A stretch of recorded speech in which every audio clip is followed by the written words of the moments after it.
In today's game, you can never have enough starting pitching. While the Atlanta Braves have a lot of depth, you can't always count on those guys to stay healthy. And it's why this offseason, the Atlanta Braves need to be very active in acquiring some more starting pitching depth. We'll talk about what the 2026 rotation could look like and who is available this offseason on today's episode of Locked On Braves. So let's get into it.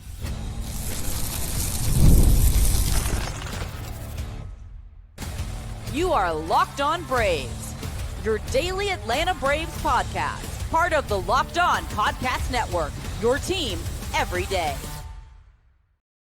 Hey, and welcome back to Locked On Braves, part of Locked On Sports Atlanta, where we cover your favorite Atlanta sports teams each and every day. I'm your host, Jake Mastroianni. You can follow me on social media at Shortstop Ball. Check out the podcast there at LockedOn_Braves on X and Locked On Braves on Instagram. If you're new and you're watching this on YouTube, please do me a huge favor. Hit that subscribe button, hit the thumbs up button, leave me a comment down below. Appreciate all the comments that you send in. I try to get to all of them each and every day. And if you're on the audio version, you could help out as well. Just leave me a 5-star review on Apple, Spotify, or wherever you get your podcast. I do appreciate those as well, and they help out a ton. So thank you so much for your support here of Locked On Braves. Thanks for being an everydayer, making us your first listen of each and every day throughout this interesting 2025 season for the Atlanta Braves, to say the least. On today's episode, we're going to take a look forward, as we are looking forward to next season. And we're going to take a peek at what the 2026 Atlanta Braves starting rotation could look like. And I'm going to tell you why they need to add more to it and who could be available this offseason. Today's episode is brought to you by GameTime. Download the GameTime app, create an account, and use code LOCKEDONMLB for $20 off your first purchase. Now, as I said at the top here, depth is the name of the game when it comes to starting pitching, and you can never have enough. You are almost always going to need at least 10, usually more starting pitchers to get you through a season. And you need to have 10 guys that you can trust to start games for you, which is nearly impossible unless you're the Los Angeles Dodgers. And even they've struggled with starting pitching at times this year. In 2025, entering 2025, the Braves, I felt like, had 6 or 7 guys that they could really trust. And, that's about as much as you can hope for. Obviously, most teams, you're only going to have 5 starting pitchers. So to have 2 or 3 more that you really feel pretty comfortable in is a good thing. And I thought the Braves were in a pretty good position. But that depth was tested very, very quickly. You had Spencer Strider, who was delayed. He came back, pretty early on, but then had to miss another month. You lost Renato Lopez early on. You lost AJ Smith-Shawver pretty early on. So quickly, a lot of that depth in the starting rotation for the Atlanta Braves had to be tested, and suddenly a rotation where you had 6 or 7 guys. I can remember us back in spring training in the beginning of the year talking about when Strider returns, maybe going to a 6-man rotation. That's how good you felt about the Braves' depth at that time. But things change very, very quickly when it comes to pitchers, and especially pitcher injuries, which are on the rise today. And it's not going to stop. I know we've talked about it on here before, but pitchers just aren't going to stop throwing harder. They're not going to just stop spinning the baseball more. Those are things that bring them success. And if they can stay healthy enough for long enough, bring them money. But it really did tap into the Braves' depth and what quickly became a lack of depth early on in this season. And in the second half, obviously, you've had injuries to Sell, Schwellenbach, and Holmes that have just completely taken out all the depth that the Atlanta Braves had. If healthy, this Braves staff would have been one of the best starting rotations in all of baseball. Their post-All-Star ERA is almost 2 points higher than what it was before the break. So clearly, the Braves starting rotation and their pitching staff has really been stressed out in the second half of the season. And look, certainly you can't nobody can account for losing your entire opening day rotation pretty much by the All-Star break. But in today's game, as I mentioned a minute ago, with the consistent injuries to pitchers, GMs have to know going into a season, you're probably going to lose at least 2 of your starters for significant periods of time. You just have to know that going in. Now, other hard part of this too for general managers is that hard to convince somebody to sign a deal with you in case somebody gets hurt. It's really hard to just sign that depth if you already have 5 guys, because pitchers want to go where they can pitch. But let's look at the internal options. And in the second segment, we'll look at some of the prospects who could be coming up, as well as some of the free agents. Internal options, Chris Sale. He should return pretty soon, had a rehab start on Tuesday night. We'll talk more about that later in the episode. He has a team option for $18 million next year. As long as he finishes the season healthy, should be a no-brainer to pick that up. He had a bit of a hiccup to begin this year, but then started to look more like his Cy Young self. So not a ton of concern there. However, he has missed a lot of time in 5 of the last 6 years. And even in 2024, he was injured at the most important and crucial time of the season. So that has been a problem for Chris Sale staying on the mound, and he's going into his age 37 season. So it doesn't come without some risk with Chris Sale. Certainly, he should not be diving for any more baseballs. That needs to be completely gone. He's a competitor. You can't really take that out of him. But Chris Sale should be at the top of the rotation if he's healthy next season. But again, it does come with some risk and some concerns with all the injuries that he had. Spencer Schwellenbach sounding like he might not return this year after fracturing his elbow at the beginning of July. It would be nice to see him throw a few innings, even if it's in a simulated game or something, just to get that feeling again. If assuming he comes back fully healthy in spring training, looks like himself, should be a top of the rotation arm. So you feel pretty good about those two guys. Then you got Spencer Strider. And I know I'm recording here on Tuesday night, a pretty rough outing for Spencer Strider, which we'll talk more about here in a little bit. It's been an up and down comeback for Strider. I feel like it was a little rough early on, and then he got on a good stretch, seemed to be figuring some things out. But now the past 3 or 4 starts have been pretty rough for him. And it just kind of feels like at this point, get Spencer Strider to the offseason, let him have a normal offseason, and hope that he can come back next year and look more like that dominant Spencer Strider, being more removed from the surgery. That's what you're hoping. And if not, can he continue to refine what he has, which is still really good? It's still a very big swing and miss slider. It's still a mid-90s fastball. Does he need to start incorporating some other pitches more?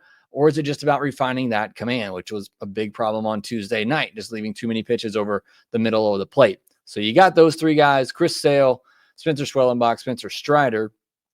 Then you got 2 kind of question marks in Ronaldo Lopez and Grant Holmes. Hopefully we get to see Ronaldo Lopez at the end of this year. But my question with him and the Braves is, what do you do with him? Shoulder injuries are very, very scary. See, Kyle Wright, who the Braves essentially just kind of let go because of all his shoulder issues. And you've seen it with other pitchers in the past. Is he going to be a starter going forward? There obviously is needs in the bullpen. He could be a big part of that need and fill that role and take off some of that stress and workload on him. So I'm sure they're going to at least give him a chance to start to begin next year, but we'll see what ultimately happens with Grant Holmes or for Ronaldo Lopez, and maybe the same thing with Grant Holmes. Right now, he's hoping he doesn't need Tommy John surgery, but we get to the offseason and it's not healed up. He could still have it and miss all of 2026. If he comes back, do the Braves continue with him in the rotation and put more stress on that ligament, on that elbow, or do they move him to the bullpen to try to limit that? Do they use him in some sort of hybrid role? I think there's 2 big question marks there with Ronaldo Lopez and Grant Holmes and who they're going to be going forward. AJ Smith-Shawver, not likely to see him until the second half of the season. If we see him at all, he'll come back and pitch this year. Just don't know, or next year, just don't know if it'll be at the big league level or not. That'll obviously depend on how he's going in his recovery process. Joey Wentz, though he's out of minor league options, he's under team control for quite a while. A lot may depend on how he finishes out the season with the Braves, and if they're able to hold on to him in the offseason, keep him on the 40-man roster, keep him on the 26-man roster, and not have to lose him. Hurston Waldrop, it's audition time for Hurston Waldrop the rest of the way. It's been impressive so far, but can he keep it up? If so, you feel pretty good about him in a rotation spot next year. With Hurston Waldrop, he does have minor league options left, so it's a guy that you can kind of move back and forth to keep control of other starters. Bryce Elder will still have a minor league option left according to Fangraphs right now. I think he's just going to be that depth that you use if you lose all of your starting rotation, basically. Dane Dunning should be out of options, so would have to stay on the roster. Doubt that's going to happen. Didier Fuentes, already on the 40-man roster. He's looked really good at AAA. Obviously, it was a rough debut for him, but a guy that could be ready for another opportunity, maybe this year, if he keeps throwing as well as he has been at AAA, might get another opportunity. Nathan Wiles should have 2 more minor league options left. Kind of worst case scenario, but he has been really good at AAA. I think Alan Winans type of pitcher. And then Ian Anderson, currently listed on the injured list for Gwinnett, but he has a 6.10 ERA and a 1.87 whip in 31 innings this year in the minors. So I don't know how much of an option he is. So again, you look at it, Chris Sale, Spencer Strider, Spencer Schwellenbach, Ronaldo Lopez, Grant Holmes, all 5 of those guys are healthy. You feel really good about that rotation, but certainly some question marks there. Don't know how much, if anything, you're going to get out of AJ Schauber next year. Don't really know if Joey Wentz is, first of all, legitimate starting pitcher, and if he's going to be on the roster. Still need to see a little bit more from Hurston Waldrop, but that's certainly the most exciting outside of those top 5. Didier Fuentes, if he can put it together, would be exciting as well. And the rest of these, Elder, Dunning, Wiles, Anderson, those are all just kind of filler guys. All right, next, we'll look at some other prospects that could be knocking on the door and ready for an opportunity, maybe this year, if not next year. We'll also look at some of the free agent options that should be available this upcoming offseason. We'll do all of that here next. If you're running a business, you know that every missed call is money left on the table. Think about the last time you had a service emergency, like a burst pipe. If the first plumber didn't answer, did you wait around? No, of course not. You called the next one. That's why having a reliable business line is so important, and that's why you need OpenPhone. OpenPhone is the #1 business phone system that helps you streamline and scale customer communication, all from an app on your phone or computer. Do you juggle 2 phones just to keep business and personal calls separate? OpenPhone solves that for you instantly. Your whole team can share one number and respond to customers like a shared inbox. No more asking who got that call, who's getting this call. You know exactly in real time. And the AI agent handles after-hour calls, answers common questions, and captures leads so you never miss a customer again. OpenPhone is offering Locked On Braves listeners 20% off your first 6 months at openphone.com/LockedOnMLB. That's OpenPhone.com/LockedOnMLB. And if you have existing numbers with another service, OpenPhone will port them over at no extra charge. OpenPhone, no missed calls, no missed customers. Thank you as always, making Locked On Braves your first listen of each and every day. Go check out Locked On MLB for your second listen of the day, and make sure that you check out the guys on MLB Game Night, which you can get in your Locked On MLB podcast feed. They'll give you the biggest highlights from each and every night. We'll have 2 more episodes coming your way this week here on Locked On Braves, including our weekly mailbag episode, which we'll have on Friday afternoon. Now, getting back into our discussion here about the Atlanta Braves rotation in 2026, I mentioned the internal options that are already on the 40-man roster. You got 5 that you feel pretty good about in Sale, Schwellenbach, Strider, Lopez, and Holmes, assuming that all those guys are going to be healthy and that all of them are going to be in the rotation. In the case of Lopez and Grant Holmes, that's a pretty good 5, probably one of the best starting 5s in all of baseball. Outside of that, for guys on the 40-man roster, maybe Waldrop, Didier Fuentes, some guys to get exciting about, maybe AJ Smith-Shawver in the second half, depending on how his recovery goes, maybe Joey Wentz if he has a strong finish.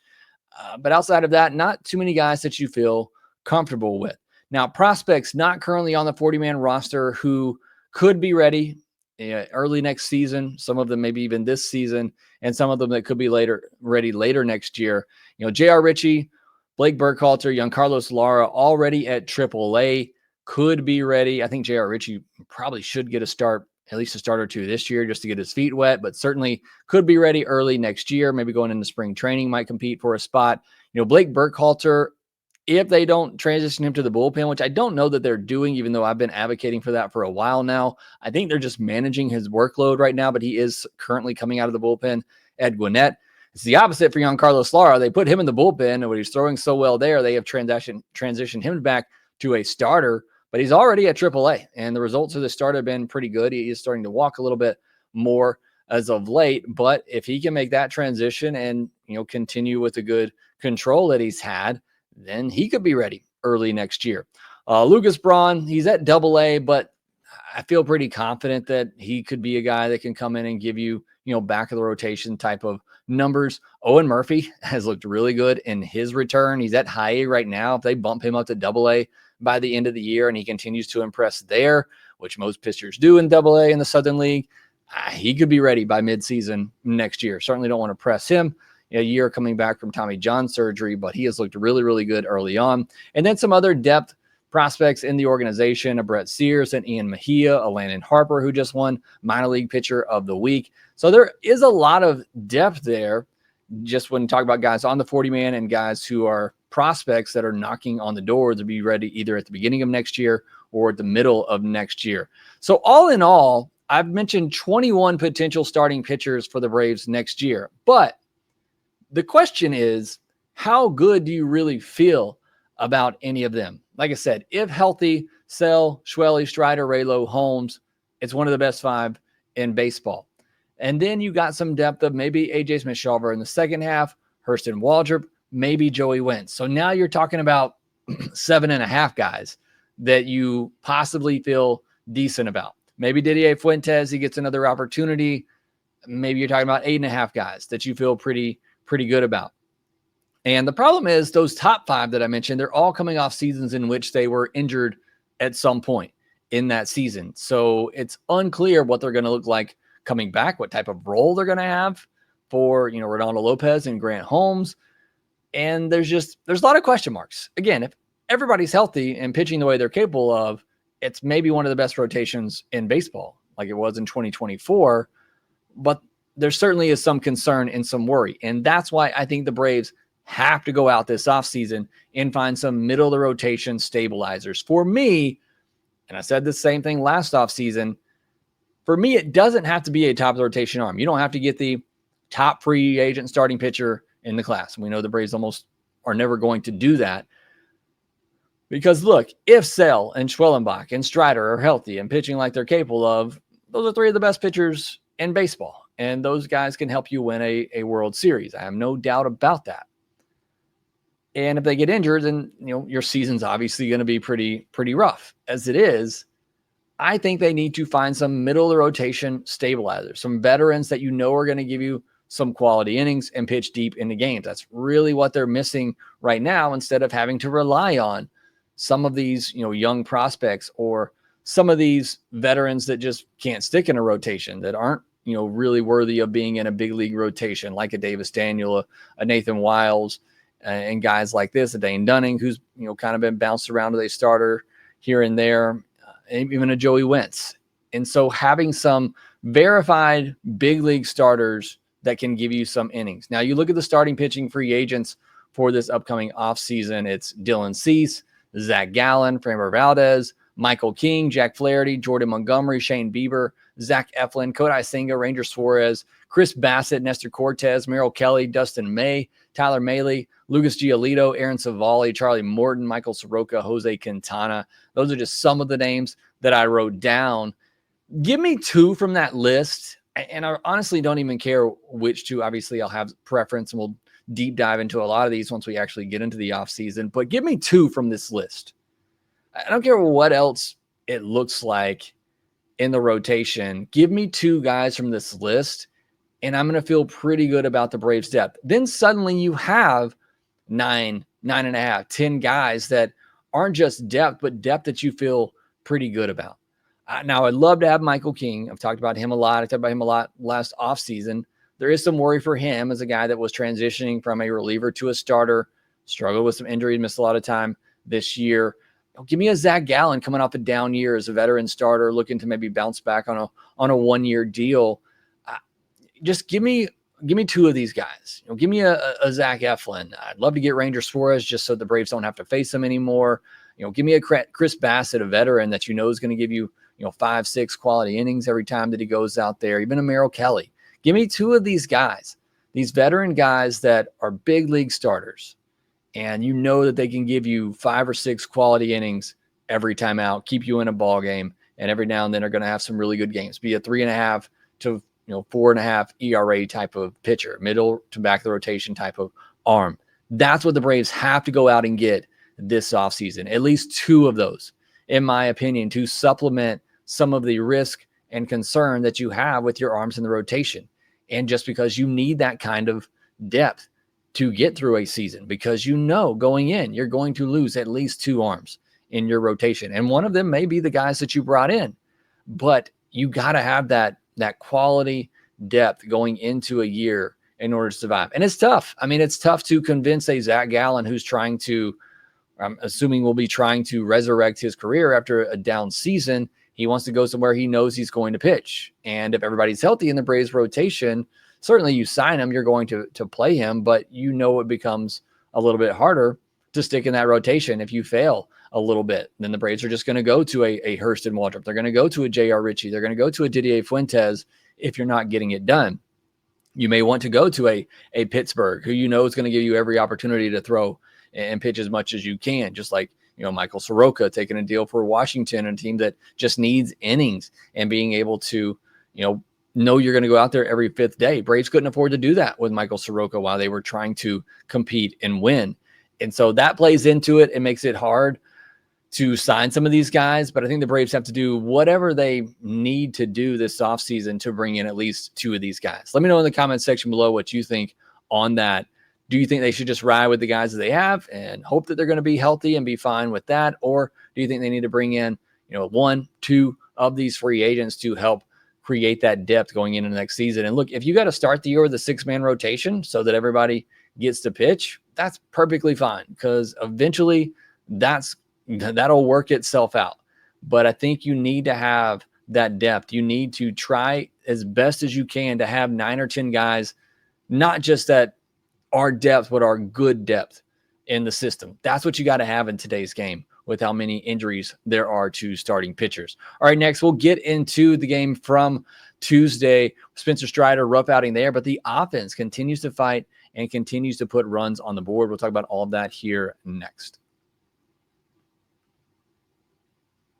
We've all been there, logging on early and waiting forever for concert tickets to go on sale, only to lose your spot for a show you've been dying to see. I know I've done it with Braves tickets in the past. Don't have to do that anymore. Might not have to do it next year either. Live music should be about making memories, not dealing with the stress of ticket shopping. And that's where GameTime comes in. GameTime makes getting concert tickets or baseball tickets faster and easier than ever. Prices actually drop as it gets closer to showtime, and you can save up to 60% off with killer last-minute deals. Tired of endless scrolling, trying to find the best deal? GameTime Zone Deals pick the best seats in your section for you. Ever wonder what your view will actually look like before you buy? The app shows you a panoramic seat view, so there are no surprises. With GameTime, the price you see is the price you pay. No hidden fees when you get to the checkout screen. Take the guesswork out of buying concert tickets and show tickets with GameTime. Download the GameTime app, create an account, use code LOCKEDONMLB for $20 off your first purchase. Terms apply. Again, create an account and redeem code LOCKEDONMLB for $20 off your first purchase. Download the GameTime app today. Last-minute tickets, lowest price guaranteed. The Atlanta Braves might need even more pitching help going into 2026 as Spencer Strider got absolutely bombed by the New York Mets on Tuesday night in a 13-5 loss. Spencer Strider lasts only 4 innings, gives up 8 hits, 2 walks, 8 earned runs, 3 home runs, and just 2 strikeouts. And it's back-to-back awful starts for Spencer Strider now. 2 of his worst starts of his career. 2 starts ago, he gives up a career-high 11 hits to the Milwaukee Brewers, and this start, he ties a career high, giving up 8 earned runs. And we are seeing Spencer Strider start to decline here at the end of the season. Now, I think he'll be okay. Maybe that's the optimist in me. I know a lot of people are ready to write off Spencer Strider and say that he'll never be good again. And maybe he'll never quite be that dominant Cy Young candidate type of pitcher again. That's still yet to be seen, but I still believe that he will figure it out. Now, we've already seen him figure it out this year. He had a good long stretch in the middle of the season where he was really good, but you got to keep in mind he's coming back from major surgery. I know it wasn't full-blown Tommy John, but he still had to sit out a while and still had surgery to repair that elbow. And a lot of times it takes a while for the velocity to come back. It takes a while for the command to come back. And that really seems to be what he's struggling with right now. We know the velocity, it hasn't quite been there all year. He's not throwing slow. He's throwing 95, 96 up there, but we haven't seen the 98s, 99s as consistently this season from him. But even bigger than that, I think, is just the lack of command. We are seeing him miss over the middle of the plate far too often. And when you do that with 95, 96 instead of 97, 98, 99, it's going to lead to more damage. Lindsay had a great post of this. You want to go check him out on X. He had a great post talking about the damage that has been done against Spencer Strider and those middle fastballs this year that are averaging 95.5 miles per hour instead of where they used to be 97, 98. In the past, he is just getting obliterated whenever he is leaving those pitches over the middle of the plate, which you should. You throw a middle fastball it should get absolutely destroyed. And you can even see in from Lindsey's post that even in his good years, players were still hitting over 300 against his middle fastballs, but it has exponentially gone up this year now that the velocity is down a couple of miles per hour as well. So the hope for me is, as I talked about earlier in the podcast, that you get him a full off season to build up stamina, to hopefully build up velocity, to work out the command, and potentially add some other pitches to his arsenal, or at least some pitches that he's more comfortable with. He did throw more curveballs and changeups on Tuesday night, but maybe being more comfortable throwing those pitches. A couple of curveballs he threw, they went about 20 feet. So certainly not a pitch that he feels completely confident in, but maybe that's part of this offseason program for Spencer Strider. So I am not writing him off. I think it's kind of crazy if you do at this point too, but certainly he's got some things that he needs to figure out, and hopefully some stamina to build up, because he honestly looks tired right now out there, which is understandable for a guy that pitches with as much intensity and velocity as he does. Like I said, I know it's still not 97, 98, but he's still throwing relatively hard, and he's had to work back from 2 injuries this year. He worked so hard to rehab to get back from 1 major injury and then a start into it. Then he has to sit out for another month for another injury. So he just looks tired at this point. I'm not trying to make excuses for him, but it's been a long, grueling season for him already. And it just kind of feels like, let's keep Spencer Strider healthy. I still want him to pitch and continue to try to work these things out now, but just get him healthy to the offseason. Let him have a regular offseason to work on things, build up stamina, hopefully get that velocity back, and also just improve on his command and maybe another pitch or two. I just feel confident in the guy, in Spencer Strider, that he's going to get things going. Now, as far as the bullpen on Tuesday night, wasn't a great night for Austin Cox, certainly. He came in and gave up 3 home runs himself, but Luke Williams, I mean, he might be the best arm in the bullpen. He just continues to get it done. It's like, as funny as it is, it's quite embarrassing how often the Braves have had to use Luke Williams this year. But every time he comes in, he's impressive. On the offensive side of things, looking at some positives from the night, 5 runs, 8 hits, 6 walks, 9 strikeouts. I mean, that's a really good line for your offense on most nights. 3 extra base hits. They were all doubles, so you didn't get any home runs. Mets took all of those. 2 for 11 with runners in scoring position. I'd like to see another hit or 2 in those spots, but I mean, you can't really complain too much about the night from the offense. Profar did have a stolen base, so another game here with a stolen base for the Braves. You like seeing that. He did also have a base running mistake in this game as well that led to a double play. So that was bad for Profar, who's been really good running the bases here lately. Nacho with his first big league RBI, he drove in 2 on a double. He now has 3 hits and a walk in his last 2 games with no strikeouts after going over 4 with 4 strikeouts on Saturday. So maybe Nacho starting to figure some things out as Riley is getting ready to come back maybe this weekend, but would be nice, even if this is the end, if Riley does come back this weekend, which reports kind of indicating he could come back this weekend. Ronald could be back as soon as Wednesday.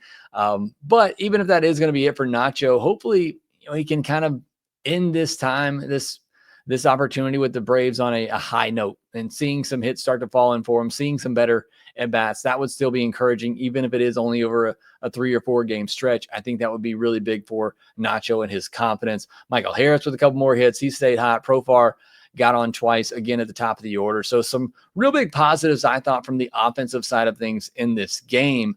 But the pitching and Strider, just too much for the offense to try to overcome how bad the pitching was on this night. And the Mets, probably due for a win. Lost 7 in a row, had really been struggling here lately, and they broke out in a big way. Now, as far as Braves news goes, I mentioned Acuna, Riley, both could be back this week. Sale had a rehab start on Tuesday night. He goes 2 innings, 3 hits, 2 walks, 1 earned, 2 strikeouts on 40 pitches, which means he's likely going to need 2 more rehab starts before he comes back. I'd imagine the next one, they'll probably push him towards, 60, 65, something like that. And then maybe one more at around 75, 80 pitches. There's no rush to get Chris Sale back right now. You're really just allowing him to, slowly work his way back just so he can get the innings that he needs the rest of this year to feel good and healthy going into the offseason. So definitely not going to rush his process, but good to see him throwing, and hopefully we'll see him at the big league level soon, along with Riley and Acuna coming back. Hey, maybe the season's not quite over yet, but should at least give us some fun stuff to watch. Now, on a Wednesday, the Atlanta Braves, they will After seeing Strider get bombed on Tuesday night, they will send out Carlos Carrasco to go up against David Peterson, who's been the best pitcher for the New York Mets here as of late. So could be a tough matchup on Wednesday night. Hopefully it's not as bad as what we saw on Tuesday, but me and Lindsay will be back to cover that on the postcast, which you can get right here in your Locked On Braves podcast feed. If you're not already subscribed, please make sure that you do so. Hit that thumbs up button, leave me a comment down below, and make sure that you rate, review, and subscribe to the Locked On Braves podcast wherever you get your podcast, and we will talk to you next.